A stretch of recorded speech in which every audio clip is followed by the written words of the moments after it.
Right, so I think a healthy Golden State team could lose to Houston, especially with Houston having the 1 seed. A fully healthy Golden State team could lose to Houston. So the reason we're discussing this is, the question is, if they are missing one of their guys, will they even get to Houston? Right? Could they be beaten before Houston? Yes. And I think, for full disclosure and kind of a roadmap, when we started this season, you breaking down Golden State, there's 60 extra games in the playoff. We haven't seen a team do it over a 4-year window. Given that Paul George and Melo had come to the West, we knew Houston added Chris Paul and some other pieces. So we said at the beginning, we're concerned about injury because this window, we haven't seen it. They've been very lucky. And also, this is probably going to be their toughest time getting to the finals. So we were saying that before the season started, and then now, and bam. That was before we knew Houston was going to instantly gel, was going to race out to the 1 seed and basically hold serve there, except for the couple weeks when Harden was injured.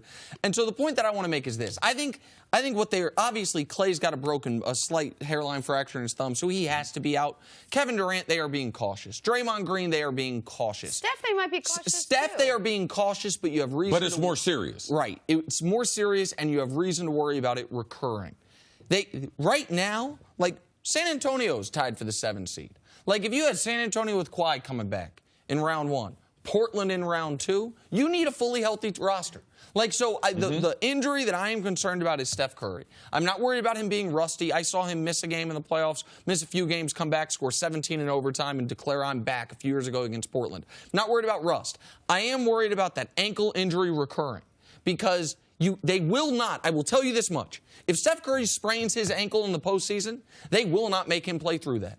They will not risk the long-term stability of their franchise player's ankle, who they have under a max deal, because they need him. He's too important, and that injury has too much history where they're concerned about its long-term future. So that's the thing, is we have to give Portland enough respect to say, if Golden State's coming in wobbly, maybe they could beat them.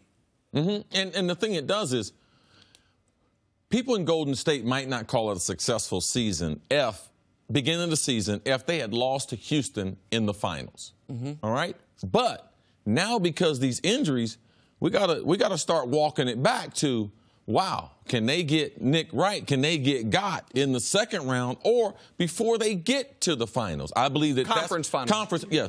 So that's what to me is more in the play now. That now these other rounds become even tougher. We thought it would be the toughest run that they ever went on. I mean, last year they went through the playoffs so quick. They lost sweep, and then 1 game to Cleveland. Right. So now those other series, I just believe those to be far more vital, far more taxing, and it brings into the question, wow, can they lose these series? Which this is a team with 4 All-Stars, 4 potential future Hall of Famers on it. You're telling me that if you maybe take one out, or one is not 100%, that 3 can't get themselves through the Western Conference? I believe that they could get to the conference finals with any one of those guys missing, except for Steph.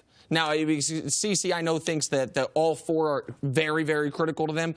I don't think they could win the title necessarily without one of those 4. I think they could get to the conference finals without one of those 4, unless that one is Steph. We've seen this year, they're a good, not great team when Steph Curry's out of the lineup. He is the key that unlocks everything they do. Isaiah been having a problem with everybody this year. A little scrappy dog. Dude trying to fight, arguing with everybody. He had a problem with Kevin Love and them in Cleveland. A couple other little things came out after he went to L.A. When he went to L.A., he threw some shade on some people. Now he arguing with people. Julius Randle in the game. Like, listen, I'm going to send him back to Phoenix, all right?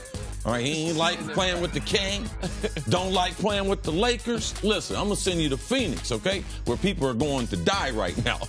Man, I spent an inordinate amount of time on this question because I'm taking Isaiah at his word. He only wants to go somewhere he would be the unquestioned starting point guard. Man, point guard's as deep in this league as it has ever been. So I had to find a team that doesn't have a point guard.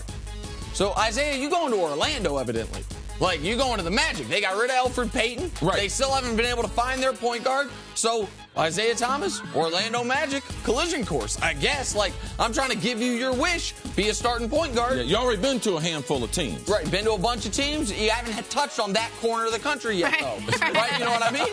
We've seen you all over the place. Right. We've seen you in the Northwest. We've seen you in the Southwest. We've seen you in the Northeast, the Midwest. Now let's go touch on Magic Kingdom in Orlando. There you go, I2. You're very funny sometimes. Hey, I appreciate You're it. very funny. You see that? Thank you, sometimes. Jenna. Thanks for watching. Subscribe here to get the latest from the show. Also, be sure to check out more of the best clips from First Things First, or go watch a few segments from our other shows on FS1.